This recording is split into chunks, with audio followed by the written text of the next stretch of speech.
पहले के जमाने में शादियां ज्यादा चलती थी, आई नो। आज के जमाने में शायद डिवोर्सेस ज्यादा कॉमन हो गए हैं, दैट ऑल्सो आई नो। पहले शादियां क्यों ज्यादा चलती थी? बिकॉज उस टाइम पर लोग कॉम्प्रोमाइज कर लेते थे, लोग बहुत ज्यादा एडजस्टमेंट कर लेते थे, क्योंकि उन्हें पता था कि शादी एक ऐसी चीज है जिसमें ये होता है, और शादी अगर एक बार कर ली तो उसे पूरी जिंदगी निभाना होता है। और मैं भी ऑनेस्टली उसी माइंडसेट की हूँ कि शादी एक वन टाइम थिंग होती है, और जिससे आप करो आप उसके साथ पूरी जिंदगी रहो। पर पहले की शादियों में और आज की शादियों में ये डिफरेंस है कि पहले जो इंसान कॉम्प्रोमाइज करता था वो थी लड़कियां, वो थी औरतें। ज्यादातर कॉम्प्रोमाइजेस की एक्सपेक्टेशन औरतों से ही होती थी। I know some men will come in the comments and tell me कि हमने भी बहुत कुछ सहा है कि आजकल की लड़कियां तो बहुत फेमिनिस्ट हैं, इक्वालिटी के लिए बोलती रहती हैं या विक्टिम कार्ड खेलती रहती हैं। आई गेट इट, और शायद कई लड़कियां ऐसा करती भी होंगी, okay let's not deny that. पर शादी अगर दो लोगों की है तो कॉम्प्रोमाइज सिर्फ एक इंसान क्यों करता है? क्या लड़कियों को हक नहीं होता कि वो अपने करियर पे फोकस कर सके, वो इंडिपेंडेंट बन सके, या वो अपनी मर्जी से अपनी लाइफ की चॉइसेस कर सके?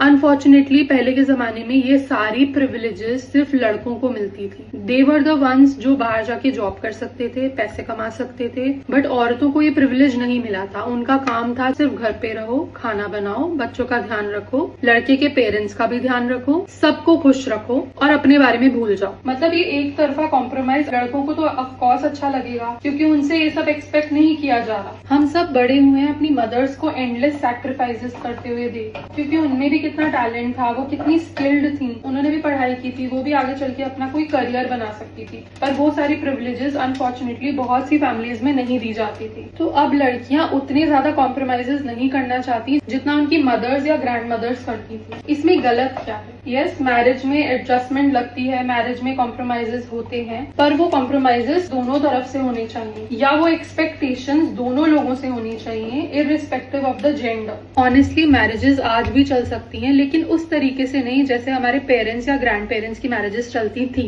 अगर किसी भी तरह की रिलेशनशिप में पावर डायनामिक्स हैं, उसमें हमेशा सिर्फ एक इंसान का फायदा होगा और दूसरे का नुकसान। आप अगर जॉब्स को उठा लो, जहाँ एम्प्लॉयर के पास ज्यादा बेनिफिट होता है as compare to the employee, same way in a marriage अगर मेन के पास अलग प्रिविलेजेस हैं, अलग एडवांटेजेस हैं, अलग फ्रीडम्स या रूल्स हैं, तो naturally the person on the receiving end, मतलब women, will get dominated, they will have to become submissive. But honestly if we unlearn all those previous things और try to do marriage in a very different way, then it can benefit both genders. Men के ऊपर भी सारी responsibility नहीं आएगी to provide for the family financially, because women can also contribute, और women के ऊपर भी सारा लोड नहीं आएगा to run the home, to manage everyone's expectations and to compromise on her own dreams and aspirations.